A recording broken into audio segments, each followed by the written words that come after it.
Assalamualaikum warahmatullahi wabarakatuh. Innal hamdalillah nahmaduhu wa nasta'inuhu wa nastaghfiruh wa na'udzu billahi min shururi anfusina wa min sayyiati a'malina. May yahdihillahu fala mudilla lahu wa may yudlil fala hadiya lahu. Wa asyhadu an la ilaha illallah wahdahu la syarika lahu wa asyhadu anna Muhammadan abduhu wa rasuluh.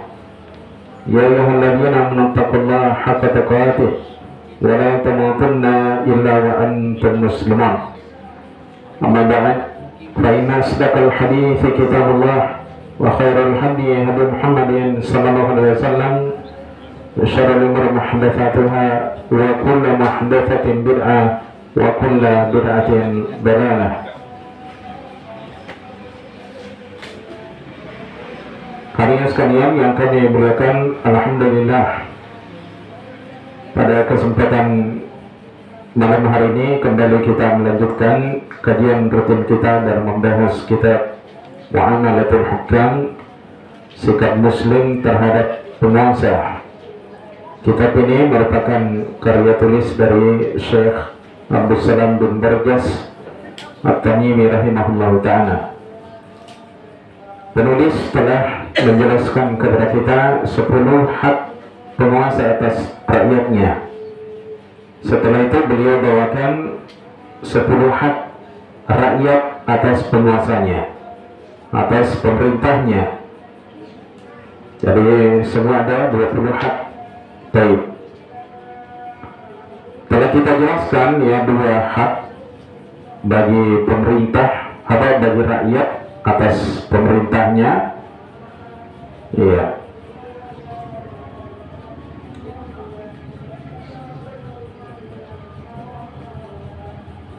Yang pertama kemarin dijelaskan oleh penulis, fal awali, yang pertama adalah himayatu baidatil islami wa dhabbu anha, menjaga wilayah Islam, ya negeri Islam, dan memberikan pembelaan baginya.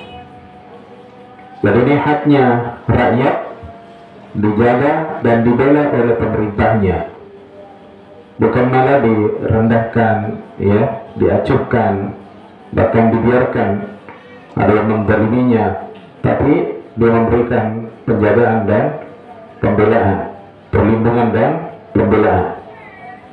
Kemudian hak yang kedua beliau jelaskan juga di sini adalah al-haqqu tsani hifdzud dini ala usulihi al-muqarrarah wa qawaidihi al-muharradah, menjaga agama di atas prinsip-prinsipnya yang sudah ditetapkan, diakui, yakni diakui berdasarkan dalil-dalil, wa qawaidihi al-muharrarati, dan kaidah-kaidahnya yang sudah dicanangkan, ya, wa raddul bid'ah wal muttabi'ina, serta membantah ahli bid'ah, bid'ah dan para ahli bid'ah, wa idahu hujajid dini, serta menjelaskan hujah agama. Ya, intinya di sini, ya, penguasa atau pemerintah punya kewajiban atas rakyatnya yang menjadi hak bagi rakyat, yaitu menjaga agama, menjaga agama dari penyimpangan-penyimpangan, ya. Kemudian al-haqqu tsalitsu, hak yang ketiga bagi rakyat atas penguasanya, kata beliau adalah iqamatu sya'airil islami, menegakkan syiar-syiar Islam. Syiar ini merupakan sesuatu yang harus ditampakkan, ya. Jadi ada ibadah-ibadah yang harus ditampakkan atau semestinya ditampakkan. Nah, ini merupakan tugas dari penguasa, tugas dari pemerintah muslim. Kafurudus salawati seperti kewajiban-kewajiban sholat atau sholat wajib, ya, seperti sholat wajib, ya. Jadi sholat 5 waktu harus ditegakkan oleh pemerintah. Ini kewajiban pemerintah, ya, menegakkan sholat wajib, sholat 5 waktu. Jadi kalau ada suatu negeri misalnya, di situ tidak ditegakkan sholat 5 waktu, ada suatu kampung atau suatu kecamatan, ya, situ tidak ada sholat ditegakkan, padahal di situ ada kaum muslimin, maka kewajiban pemerintah adalah memerintahkan rakyatnya untuk menegakkan sholat 5 waktu di tempat tersebut.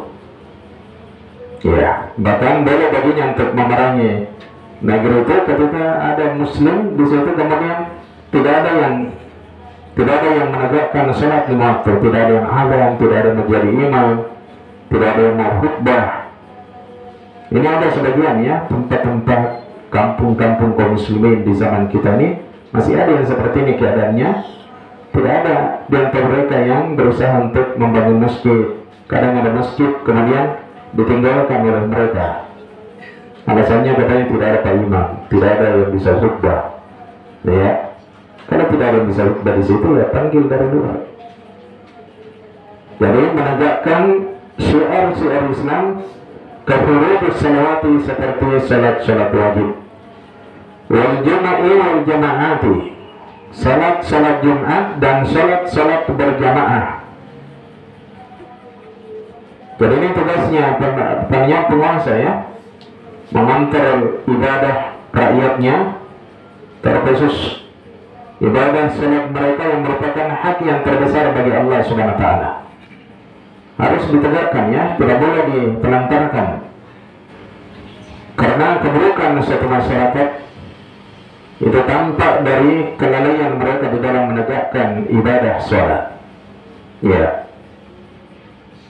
Jadi suatu masyarakat, ya, masyarakat itu dikatakan buruk, kita bisa menilai bahasanya mereka buruk ketika mereka menelantarkan ibadah sholat ini. Ya, ini disebutkan oleh Allah Subhanahu wa taala di dalam Al-Quran ketika Allah mengutus para nabi dan rasul, kemudian setelah itu mereka ditinggalkan oleh para nabi dan rasulnya, digantikan oleh generasi yang buruk yang melalaikan sholat. Ya, wa khalafa min ba'dihim khalfun adaa'us shalah wattaba'us syahwat. Ya, lalu mereka digantikan oleh generasi yang buruk, generasi yang menelantarkan salat, menyanyiakan salat, dan juga mengikuti hawa nafsu mereka. Jadi tugas, salah satu di antara tugas utama seorang pemimpin, mengontrol ibadah salat masyarakatnya. Ya, seperti kalau di saya dulu, Masya Allah, ya, itu betul-betul dikontrol. Ada memang polisi syariah yang keliling, ya, ya, dikenal di sana dengan Hay'ah Amar Ma'ruf Nahi Munkar.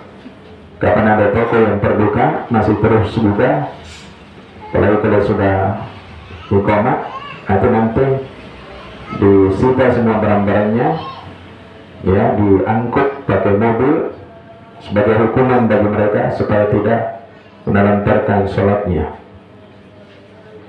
Kemudian juga adalah wal adhani, ya, syiar yang berikutnya adzan, wal iqamati, ya, mengiqamati sholat, wal khitabati, berkhutbah, wal imamati, memimpin sholat. Ya, ini semua adalah syiar-syiar Islam yang harus ditegakkan oleh seorang pemimpin muslim. Jadi salat 5 waktu, salat Jumat, salat jamaah, adzan, iqamat, khutbah, dan tugas imam, ya, memimpin salat. Ini tugas yang harus dikontrol oleh pemerintah. mereka yang menentukannya, mereka menunjuknya, ya, atau diserahkan kepada pengurus masjid misalnya, ya. Kemudian wa minhu an-nadharu fi amri siyami wal fitri wa ahillatihi wa hajjil baitil harami wa umratihi. Termasuk juga dalam perkara ini, ya, dalam hak rakyat atas penguasanya, ya, yang menjadi kewajiban seorang penguasa adalah an-nadharu fi amri siyami, memperhatikan urusan puasa, wal fitri, dan juga idul fitrinya mereka, salat idnya mereka, lebarannya mereka, wa ahillatuhi, dan juga hilalnya, ya, wa hajjil baitil harami wa umratihi, haji ke Baitullah dan berumrah ke sana.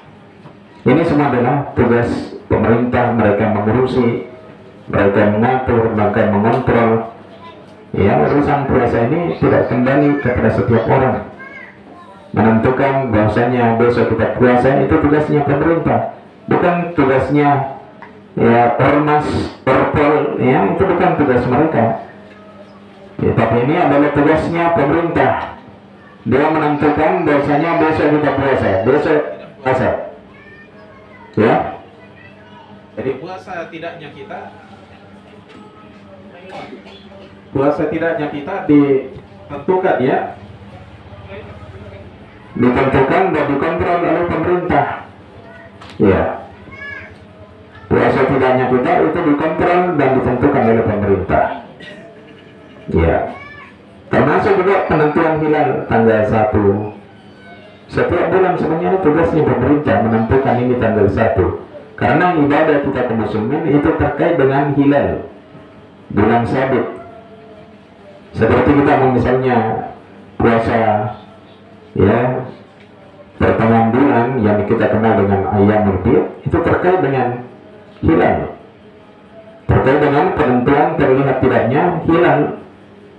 Ya, orang misalnya mau berbekam, ya, tanggal berapa yang disunnahkan oleh Nabi SAW, ya, 19 atau 18. Ada sunnahnya itu, ya, kita berbekam pada setiap bulannya pada tanggal tertentu, ya, itu berdasarkan penanggalan Hijriah, bukan berdasarkan penanggalan Masehi. Ya.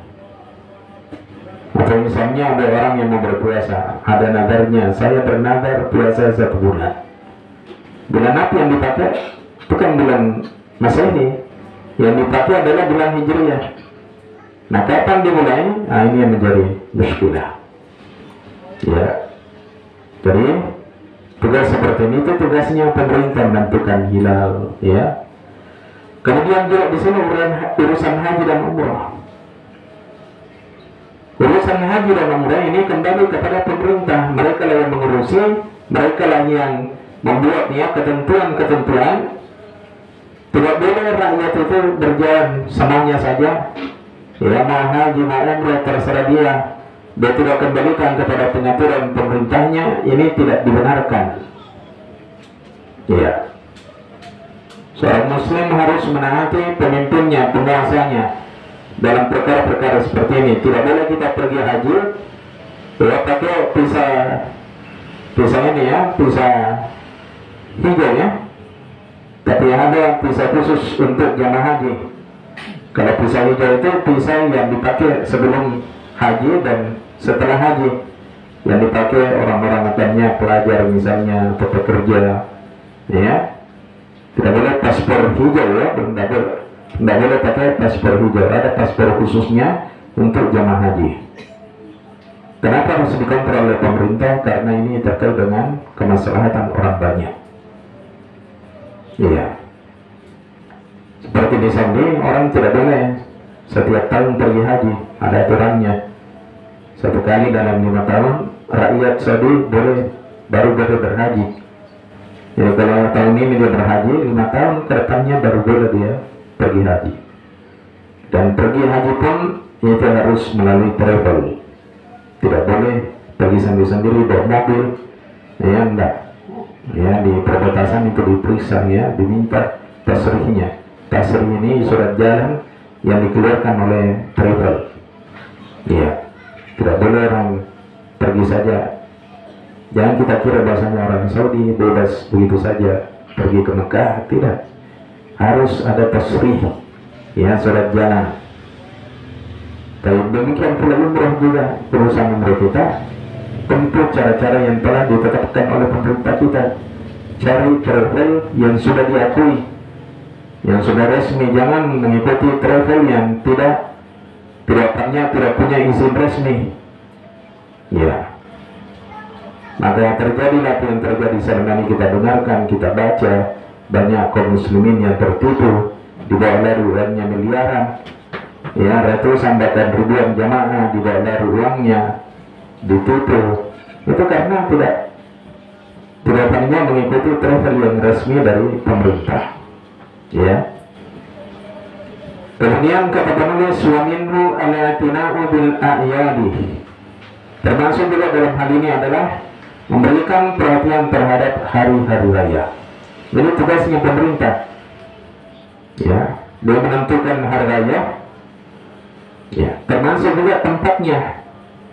Seperti misalnya kalau pemerintah menentukan biasanya masyarakat Makassar dan sekitarnya harus sholat Idnya misalnya di Karadosi, kita ke sana, ya.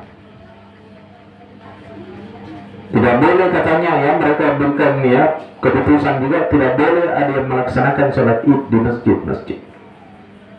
Yang ada hanya di Karadosi, di lapangan ini, di lapangan ini, di lapangan ini. Kita harus ikut ketentuan mereka.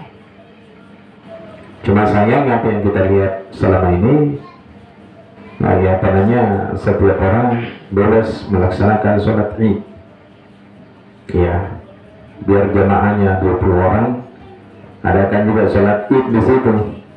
Tidak berusaha mencari tempat yang luas, lapangan, ya, atau apalah ya yang bisa luas, atau pelataran perkantoran.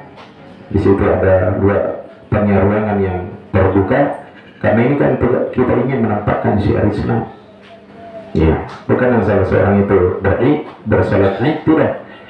Salat Id itu termasuk syiar Islam yang harus ditampakkan, ya. Kemudian juga wa taisirul hajiji min nawahil biladi, memudahkan jamaah haji dari pelosok-pelosok negeri. Jadi pemerintah mengatur, ya, kloter ini berangkat tanggal sekian, yang berikutnya dari daerah ini, kabupaten ini, besoknya lagi kabupaten ini. Mereka yang tentukan, itu haknya mereka. Tidak boleh kita bilang, susah ini, masa kita mau diatur. Ya, kita harus diatur, ya, karena kalau semuanya berangkat, ya, bahaya juga. Atau ada hal-hal yang akan menyusahkan kaum muslimin yang lain, ya. Kemudian wa islahu turkiha wa amniha fi masirihim, memperbaiki jalan-jalan mereka, jalan-jalan negeri itu, dan keamanannya fi masirihim, dalam perjalanan mereka. Jadi antaranya ini tugasnya pemerintah, memperbaiki jalan-jalan yang rusak serta menjaga keamanannya mereka dalam perjalanannya mereka, apakah jamaah haji atau selain jamaah haji. Wa intikhadu man yanzuru umurahum, dan memilih orang yang memperhatikan urusan mereka, ya. Jadi ada petugas-petugas haji, ya, yang mengurus mereka, yang ditunjuk oleh pemerintah. Mereka yang diangkat jadi misalnya ketua rombongan, ketua regu, ya. Ada orang-orang khusus yang ditunjuk oleh pemerintah. Tidak boleh kemudian kita protes, wah, kenapa bukan saya? Kenapa pemerintah yang aturkah? Ya memang itu urusannya mereka. Syariat yang memberikan hak itu kepada mereka, ya. Baik. Ini hak yang ketiga jemaah sekalian. Mereka tugasnya pemerintah muslim menegakkan syiar-syiar Islam. Jadi semua ibadah-ibadah ini termasuk diantaranya adalah jihad tadi yang tidak sempat disebutkan oleh oleh Ibnu Jamaah ya Al-Kinani. Ini masih ucapannya Ibnu Jamaah Al-Kinani. Beliau tidak menyebutkan masalah jihad, padahal juga bagian dari syiar Islam jihad. Jihad artinya memerangi dan melawan orang-orang kafir. Ya, mereka menyerang negeri kita misalnya, mereka kita harus perangi. Ya, kita harus perangi mereka dengan sekalian. Dan ini merupakan syiar Islam yang sangat penting di dalam agama kita jemaah sekalian. Karena ini menjaga kewibawaan negeri kita. Ya. Kemudian hak yang keempat kata Ibnu Jamaah Al-Kinani rahimahullah ta'ala, al-haqqur rabi'u, hak yang keempat yakni rakyat atas penguasanya. Hak ini menjadi kewajiban pemerintah adalah faslul qadaya wal ahkami. Ya, penetapan kasus-kasus, pemutusan kasus-kasus dan hukum-hukum. Ya. Bitaklidul wulati wal hukami, dengan mengikuti para penguasa dan hakim. Liqatil munasa'ati bainal khusumi, dalam memutuskan perselisihan di antara orang-orang yang bermusuhan. Seperti misalnya ada orang punya kasus seorang wanita disiksa oleh suaminya, kemudian dia laporkan ke pengadilan. Suaminya tidak mau cerai, tapi pengadilan memutuskan kalian harus cerai. Maka dalam kondisi seperti ini, untuk katanya dia menyelesaikan permasalahan di antara mereka, pemerintah mengetuk palu bahwasanya dua orang pasangan ini harus cerai, walaupun suaminya belum mengucapkan kata cerai. Maka perceraian ketiga itu telah sah.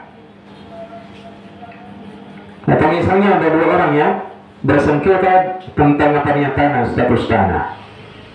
Yang ini kita saksikan ya di masa-masa kita seperti ini, khususnya di perkotaan di mana harga tanah sangat melonjak misalnya, itu sering ada orang yang saling klaim, katanya ini tanah saya, diminta sertifikatnya, dulunya ada sertifikatnya, misalkan ya, orang-orang saling mengklaim. Maka dalam hal ini pemerintah yang memutuskan hukum di antara mereka. Siapa yang berhak punya? Pemerintah yang mempelajari, ya, meminta persaksian para saksi, menelusuri sejarah keberadaan dan status tanah ini sebenarnya punya siapa ini, itu tugasnya pemerintah. Dan ketika pemerintah sudah ketuk palu, tidak boleh bagi orang yang berselisih dalam hal itu kemudian ya membuat lagi masalah, ya, kericuhan, kegaduhan. Apa yang sudah ditetapkan oleh pemerintah, maka kewajiban kita sebagai rakyat mengikuti apa yang mereka sudah tetapkan. Ya. Baik. Wa kafil zalimi 'anil zalimi 'anil mazlumi. Menahan orang yang zalim dari orang yang dizalimi. Ya. Jadi ini tugasnya pemerintah, menahan orang yang zalim dari orang yang dizalimi. Ya, ditahan keburukannya supaya tidak menzalimi saudaranya, tetangganya, kerabatnya, temannya, atau siapa saja yang dia yang zalimi. Ini tugasnya pemerintah. Oleh karena itu ada polisi, ya, menjaga keamanan, menangkapnya pada pelaku kejahatan kriminal. Ya, ada orang yang ingin menzalimi, memukul saudaranya, dia melapor ke polisi. Polisi punya kewajiban, ya, untuk menjaga orang yang ingin dizalimi sebagai perpanjangan tangan dari pemerintah tertinggi negara ini. Ya. Setelah itu kata Ibnu Jamaah, wala yuwalli dzalika illa man yathiqu bi diyanatihi wa siyanatihi minal ulama'i was sunha'i. Dan seorang penguasa tidaklah menyerahkan urusan itu, yakni tidak menugaskan seorang itu menjadi seorang hakim, ya, yang memutuskan di antara manusia, illa man yathiqu bi diyanatihi wa siyanatihi, kecuali orang yang dia percayai tentang urusan agamanya dan penjagaan dirinya. Minal ulama'i was-sulahai, dari kalangan para ulama dan orang-orang saleh. Jadi sebenarnya diangkat menjadi hakim itu orang yang paham agama, orang-orang yang mengamalkan ya ajaran Al-Quran dan Sunnah. Ya, bukan setiap orang, bukan orang yang hanya ya memahami perundang-undangan buatan manusia, sementara itu dia tidak mengerti ya hukum-hukum Allah di dalam Al-Quran dan Sunnahnya Rasulullah SAW. Tapi yang diangkat, yang diserahkan tugas seperti ini adalah hakim yang berasal dari kalangan para ulama, orang-orang yang punya ilmu agama dan orang-orang yang soleh. Ya, soleh agamanya, soleh akidahnya, soleh akhlaknya. Ya. Kemudian wal kufati wan nusahai, orang-orang yang pantas, lagi apanya tulus. Artinya dia yang tulus bekerja untuk memutuskan di antara manusia, bukan dia mencari tempat dasar supaya dia dapat uang di situ, supaya dia bisa korupsi. Hakim yang seperti ini tidak layak untuk diangkat menjadi hakim, ya. Karena ini hakim-hakim yang seperti ini merugikan negara, merugikan kaum muslimin. Ya, hakim-hakim yang seperti ini tidak akan segan untuk mendolimi dan membela orang yang zalim. Yang penting ya dunianya tercapai. Seperti yang kita lihat sekarang ini, banyak orang-orang yang diangkat menjadi hakim seperti ini keadaannya. Orangnya tidak tulus bekerja, nanti dia mau bekerja kalau dibayar, padahal sudah dibayar oleh negara. Nanti ada yang pelicinnya, baru kasusnya bisa diselesaikan. Kalau tidak, ya ditunda, diulur-ulur, ya dipersulit. Ya, ini kadang ada kasus-kasus yang seperti ini terjadi di masyarakat, ya, di kalangan kaum muslimin. Karena sudah melapor di polisi, tapi karena tidak ada yang pelicinnya, ya tertunda-tunda terus sampai orang melupakan kasus itu. Apalagi kalau yang menyoba itu, ya pakai uang M, ya, M miliar, M merah, ya. Nah, apalagi kalau triliun ya sekarang, ya triliun sekarang meningkat lagi triliun, ya. Nah itu orang-orang yang punya hak tidak bisa dia tuntut haknya karena permainan seperti ini. Dan hal yang seperti ini jemaah sekalian tidak ada di zamannya para sahabat, para tabi'in, para tabi'in. Mereka orang-orang yang saleh, orang-orang yang takut kepada Allah Subhanahu wa ta'ala.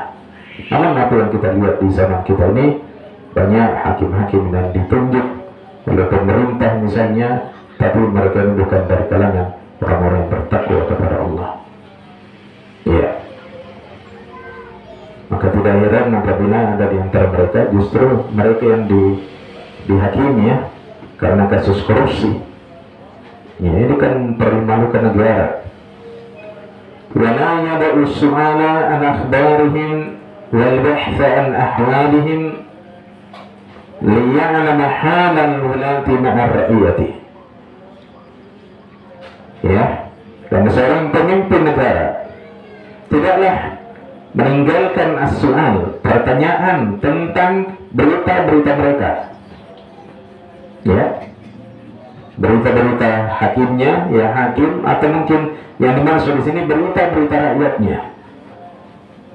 Provinsi ini bagaimana keadaannya? Di bawah provinsi ini ada beberapa kabupaten. Tanya bupatinya, gimana? Ya, jalan kalian bagaimana? Kesehatan masyarakat, pendidikan masyarakat bagaimana? Lancar atau bagaimana? Ya, ada masalah tidak? Ini tugas-tugasnya pemimpin negara. Dia senantiasa memperhatikan rakyatnya, dia bertanya tentang keadaan rakyatnya, ya, wal bahth an ahwalihim, dan melakukan penyelidikan tentang keadaan mereka. Ya, dari pemerintah itu harus ada waktu tertentu dia menyelidiki, apakah turun langsung yang diistilahkan orang sekarang ini belusukan, ya, ataukah dia menanyai orang-orang yang bertanggung jawab di negeri itu, di provinsi itu, di kabupaten itu, ya. Baik. Liya'lama halal mulati ma'a ra'iyati, agar dia bisa mengetahui keadaan pemerintahnya bersama dengan rakyatnya. Dan ini tugas utama pemimpin tertinggi negara. Dia tanya bagaimana keadaan daerah-daerah ini ya. Dia tanya langsung ke gubernur, ke bupati. Ya, dia juga turun langsung ke masyarakatnya, belusukan ya. Seperti dahulu Pak Soeharto itu ada belusukannya beliau ya. Ada kelompok campur ya. Karena beliau itu kan orangnya, dia perbuat ya sandang pangannya, masyarakatnya, rakyatnya. Kemana-mana beliau meninjau langsung. Beliau tidak puas dengan laporan-laporan gubernurnya, bupatinya. Ya, dia langsung turun melihat ya apa kekurangan-kekurangan mereka, sehingga ekonomi di masa itu luar biasa ya. Ya, nilai rupiah kita tidak terlalu anjlok, tidak terlalu jauh dari dolar ya. Iya. Pernah saya ingat itu 15.000 ya, 15.000 ya, 5.000 ya per dolar ya, 5.000 per dolar. Bahkan pernah lebih kurang dari itu ya, menunjukkan bahwasanya ekonomi masyarakat pada saat itu ya cukup memadai lah ya. Jadi katanya liya'lama halawlati ma'ra'iyati, agar dia yang pemimpin tertinggi negara itu mengetahui keadaan pemerintah bersama dengan rakyatnya. yakni bahan-bahannya, gubernur, bupati, wali kota ya. Fa'innahu mas'ulun anhum, karena pemimpin tertinggi negara itu ditanyai tentang mereka. Artinya dimintai pertanggungjawabannya tentang mereka. Mutalabun bil jinayati minhum, dan akan dituntut tentang kejahatan yang berasal dari mereka, yakni dari bahan-bahannya ini ya, yang sampai ada di antara mereka yang menindas rakyatnya, yang korupsi, yang mencuri uang negara, menggelapkan uang negara ya. Ini tugasnya pemimpin tertinggi negara. Qala Rasulullah sallallahu alaihi wasallam, kata Rasulullah sallallahu alaihi wasallam, ini hadis yang muttafaqun alaih. Kata Nabi SAW dalam hadis itu, kullu ra'in mas'ulun an ra'iyatihi. Setiap pengembala itu adalah bertanggung jawab atas gembalaannya. yakni pemimpin bertanggung jawab atas rakyatnya. Termasuk dalam hal ini adalah bawahan-bawahannya dari kalangan ya, gubernur, bupati, wali kota, atau yang lebih kecil daripada itu, dia punya tanggung jawab di situ. Ya. Hadirin sekalian yang kami akan, kemudian hak yang kelima, hak rakyat atas penguasa pemerintahnya. Al-haqqul khamisu iqamatul fardil jihad bi nafsihi wa bi juyushihi, menegakkan kewajiban jihad dengan sendirinya, dia sendiri yang turun.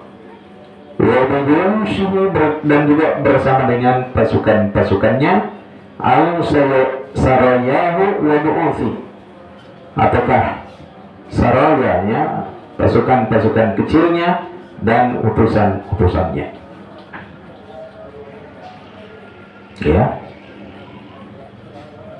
Wa aqallu ma yajibu fi kulli sanatin marratan, dan paling minimalnya ya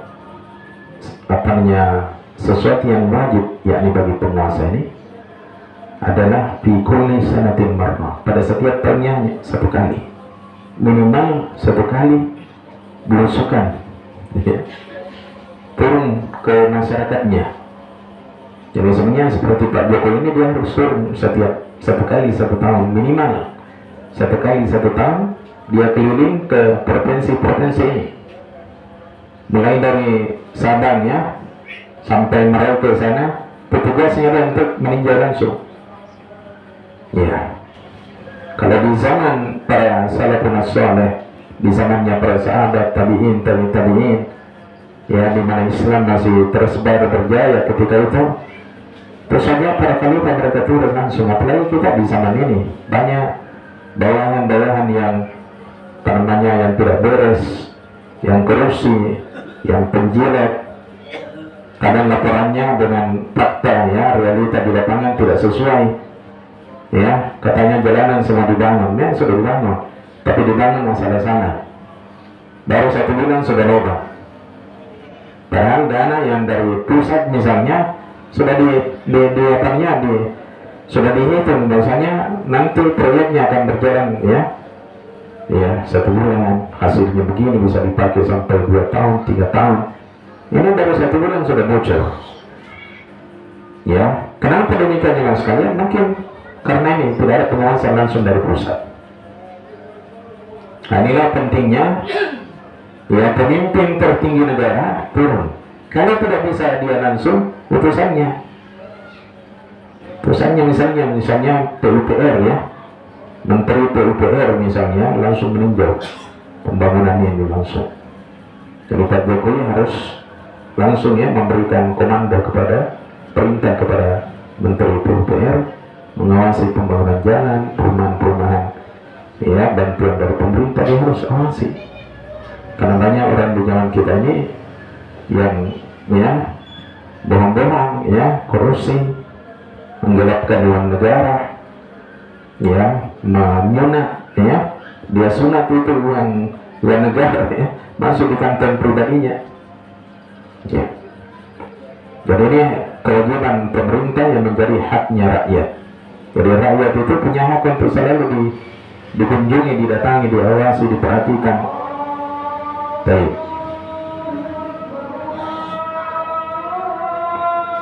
Kita tunggu dulu sampai selesai sholat isya, kita lanjutkan sedikit, ya. Subhanakallahumma wa bihamdika asyhadu an la ilaha illa anta astaghfiruka wa atubu ilaik. Assalamualaikum warahmatullahi wabarakatuh.